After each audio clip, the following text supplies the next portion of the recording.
بسم اللہ الرحمن الرحیم۔ رسول اللہ صلی اللہ علیہ وآلہ وسلم نے ارشاد فرمایا، جس نے سخت سردی میں کامل وضو کیا اس کے لیے ثواب کے دو حصے ہیں۔ رسول اللہ صلی اللہ علیہ وآلہ وسلم نے ارشاد فرمایا، سفید بال نہ اکھیڑو، اس لیے کہ جس مسلمان کا کوئی بال حالت اسلام میں سفید ہوا ہو تو وہ اس کے لیے قیامت کے دن نور ہوگا، اس کے بدلے اللہ تعالیٰ اس کے لیے ایک نیکی لکھے گا اور اس سے ایک گناہ مٹا دے گا۔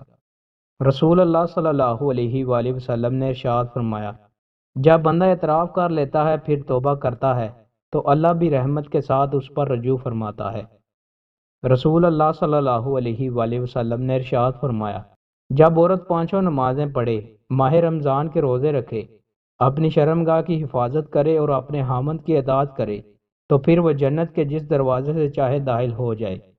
رسول اللہ صلی اللہ علیہ وآلہ وسلم نے ارشاد فرمایا، میرے گھر کی چھت کھول دی گئی اس وقت میں مکہ میں تھا، پھر جبریل علیہ السلام اترے اور انہوں نے میرا سینہ چاک کیا، پھر اسے زمزم کے پانی سے دھویا، پھر ایک سونے کا تشت لائے جو حکمت اور ایمان سے بھرا ہوا تھا، اس کو میرے سینے میں رکھ دیا، پھر سینے کو جوڑ دیا۔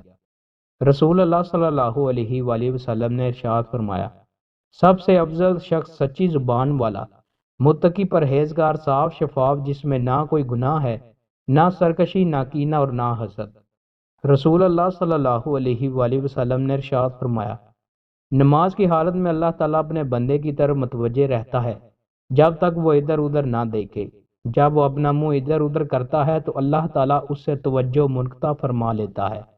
رسول اللہ صلی اللہ علیہ وآلہ وسلم نے ارشاد فرمایا، صلح رحمی کرنے والا وہ نہیں ہے جو بدلہ چکائے، بلکہ حقیقی صلح رحمی کرنے والا وہ ہے جو رشتہ ناتا توڑنے پر بھی صلح رحمی کرے۔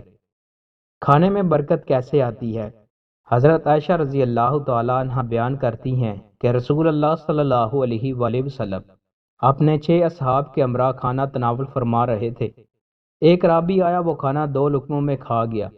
رسول اللہ صلی اللہ علیہ وآلہ وسلم نے فرمایا، اگر یہ شخص بسم اللہ پڑھ لیتا تو کھانا تمہارے لیے کافی ہو جاتا، چنانچہ تم میں سے جو شخص کھانا کھائے اسے چاہیے کہ بسم اللہ پڑھ لے۔ دوستوں، مزید اچھی ویڈیوز کے لیے ہمارے چینل کو سبسکرائب لازمی کریں۔ بہت شکریہ۔